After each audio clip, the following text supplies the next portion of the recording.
Hello, good morning, and welcome into First Take. You are halfway through the week. It is Hump Day. Skip Bayless and Molly Karam here with you in Bristol. Stephen A. joins us from San Francisco. Gentlemen, what's the good word? What's going on? How y'all doing? The Golden Gate behind you. I like that. San Francisco? What? Worldwide, Stephen A.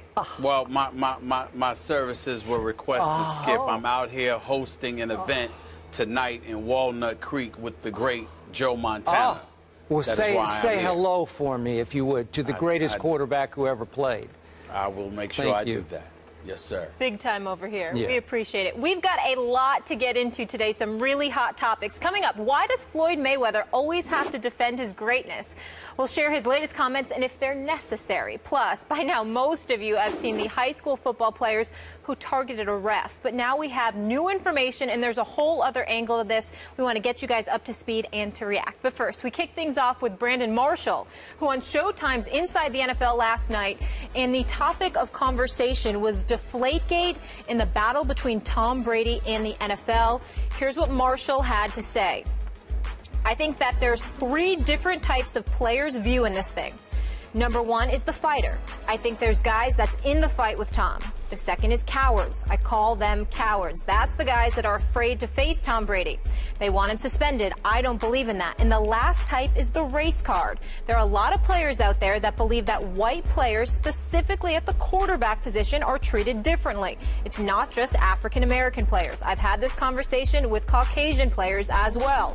The most important part of this whole discussion is for the process for the players. They just want the process to be fair and right. They just want to get it right. Marshall never holds back, Stephen A. What's your reaction to those comments? My reaction to it is that I think it's unfortunate. And the reason I think it's unfortunate has nothing to do with the veracity of his comments. He certainly makes sense, and he's absolutely right when he talks about the fact that there are a plethora of African Americans within the sport of football and those connected to players playing in the National Football League who happen to be black that absolutely positively feel that way. But that's just a microcosm of society. I mean, who you tell me you go on the streets anywhere in the United States of America and you locate a black man that does not believe that the rules are applicable in a different fashion to him compared to that of a white male. I'm trying to tell you, you'll be hard-pressed to find one. That's just not reality. Everyone recognizes in the United States of America, particularly when it comes to white male, that there's a different standard upon which they're held. So when you look at it from the perspective of what what Brandon Marshall is saying from a macro perspective, he's absolutely right. But Skip Bayless, the reason why I would label it unfortunate is because at the end of the day, if you're working there for Showtime, if you are a football player within the National Football League and you happen to be black and you use the Tom Brady analogy to bring up racial disparity, it simply doesn't hold water. And these are the kind of things that hurt us in terms of addressing the issue of inequitable treatment because it simply makes no sense and it doesn't hold water. When you look at Tom Brady, you're talking about an individual that is being pursued by Roger Goodell in terms of a suspension because of deflated footballs. Well, guess what? When you think about the black males that have gotten in trouble with Roger Goodell, domestic violence, assault, weed all the time, smoking weed, getting suspended for those transgressions, what have you. Deflated footballs is simply not comparable to that. Now, I do understand that Brandon Marshall didn't mean to bring attention to Deflategate and compare it to what he was alluding to in terms of bringing those comparisons into the equation. But the fact of the matter is, if you're somebody not just outside of the black community, but inside the black community, when you hear his statements, ultimately you're going to compare Tom Brady and the issue of deflated footballs to some of the transgressions some of these black players have found themselves in. And there is simply no comparison. Deflated footballs or not, Tom Brady has been a model citizen. He has been an ambassador for the National Football League. His integrity, the way that he lives his life in terms of his quality of life, how he conducts himself as a law-abiding citizen, he doesn't even belong in the same sentence as the Ray Rices of the world, the Greg Hardys of the world, and others. He simply has no place being drawn, having his name thrown in there. and by Brandon Marshall making the statement that he made. Although from a societal perspective, there isn't a black person worth their salt that can even remotely deny the veracity of his comments, this was a bad example to use it from. We're talking about Tom Brady here and the issue of deflated footballs. When you talk about the fact that, you know what, whether or not somebody black would have gotten away from this and all of that other stuff, it makes absolutely no sense in this argument whatsoever, because the black folks that have gotten in trouble in the National Football League, it hasn't been for deflated footballs. It's been for, some would say, violent crimes. That is the difference. And I think that his comparison was misguided in this particular situation. As you know, I always defer to you when it comes to this matter on this show. I had no idea which way you were going to go, so I tried to open my mind and listen to every word you just spoke. I hear where you're coming from. Now, again, I'm going to look at it a little differently here. And I'm with you on your societal perspective. I get that. Now, I'll speak as a white guy here. Obviously, in the biggest picture, are there racial undertones to lots of interactions that take place every day in this country between white people and white people and white people and black people? Yes, there are still racial undertones. We know that. Okay. I accept that. I try to fight that, but I accept it. Now, back to this. This was a strong statement that our guy Brandon Marshall made, and I'm a big fan of his personally. We've talked about him. I like him very much personally. I appreciate the struggle he's had and how far he's come within his own personal struggle. But this was a bombshell that he dropped. And when you drop that bombshell, you need to be able to back it up and defend it. So I look at Roger Goodell's recent track record in court that he has taken a beating for of late. What is it, the last 6 times he's lost in court? We've talked about it to death here on this show. So some of those cases have involved Ray Rice and Adrian Peterson and Greg Hardy, and Jonathan Vilma was sort of the lead figure in the Bountygate case that got overturned by Tagliabue. Well, none of those guys were white, obviously, and they got exactly. In the end, they all got a fair shake. So. Right. So I'm just going to throw out just an example here. I'm going to go to another star quarterback, a guy who probably should have won the last 2 Super Bowls, named Russell Wilson. If Russell Wilson had been thrust into exactly the same situation Tom Brady just got out of, so far so good, Russell Wilson obviously is an upstanding citizen. He's got a clean track record within the NFL and legally. I got to tell you, Stephen A., I think he would have gotten the same fair shake from Judge Berman that Tom Brady got. I could be wrong about that, but I hope I'm not. And then I think of other high-profile black stars in this league with clean track records in the NFL and legally.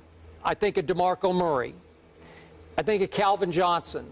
I think of my guy, Darrelle Revis. I have high regard for these men who are role models and upstanding citizens, and if they got thrust into the similar situation Brady was in court, could they have prevailed also? Would they have gotten the same fair shake, open mind from the judge? I think so. I could be wrong about that. I believe so as well. Okay, so it brings us back to what Brandon said. Man, that's a strong statement. Many times we talk about how it applies here, how strong I was about what Riley Cooper said. He should have been cut the next day for what he... That's a whole different situation than the one that's operating here. Well, allow me to interject. Okay. First of all, if I wasn't clear, I apologize, because I agree with every single word that you just said. We have no disagreement. As a matter of fact, that's the point that I ultimately was trying to elocute. The fact is that Roger Goodell has gone after white players. He's gone after black players. When he suspended Sean Payton for the year as the head coach for the New Orleans Saints, last time I checked, he wasn't black. When he suspended Greg Williams indefinitely, the defensive coordinator in Bountygate, last time I checked, he was not black. When you see them sitting there going after the New England Patriots, Robert Kraft, his friend, Bill Belichick, the confiscation of a 1st and 4th round pick, those are not black individuals that represent the face of the New England Patriots franchise, and certainly has he been in tireless pursuit of Tom Brady. Tom Brady doesn't happen to be black as well. And so the point that needs to be made here is, while we appreciate the level of sensitivity Brandon Marshall continuously strives to display, and we definitely appreciate it, in this particular instance, I think his arguments are misguided. Because from a macro perspective, meaning a societal perspective, whereas I think that he's absolutely right, I don't think that's a case that can be made when it comes to the National Football League. And allow me, Skip, to take this a bit further, both Skip and Molly. What I'm deeply appreciative of when it comes to the National Football League is that Roger Goodell goes after everybody equally, it appears. But the other thing is that let's keep in mind how some of the more upstanding African Americans in the National Football League have been mistreated by their own. When Jonathan Martin was enduring a bullying scandal with Richie Incognito, the guys within the Miami Dolphins organization seemed to side with Richie Incognito, going so far as to label him an honorary brother. Now, Jonathan Martin has subsequently come out and conveyed some of the issues and problems that he's had since childhood, and we all have respect and sensitivity towards that. But it doesn't negate the fact that some of his quote-unquote own turned against him. When you look at it from that perspective, that's a problem. What about Russell Wilson and people in Seattle allegedly claiming he wasn't black enough? Well, who the hell gets to make that call? He's an upstanding citizen. He's an upstanding young man. He seems to be a pretty cool brother to me. He's a high-end producer. He's guided them to 2 straight Super Bowl appearances and 1 Super Bowl title. But people will find excuses to find things wrong with him. Those were not white people.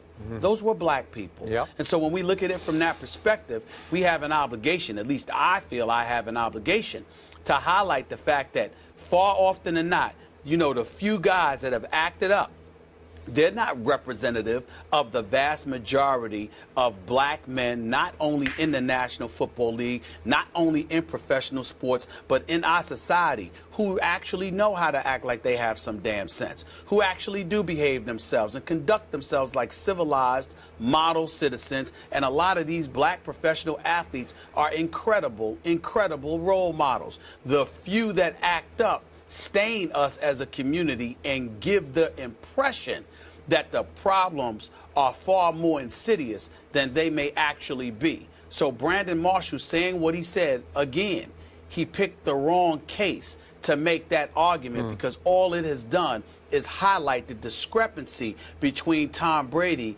and the black dudes that ended up acting up. Yeah. He picked the wrong argument. He picked the wrong guy. He picked the wrong day to do this. He's wrong on this.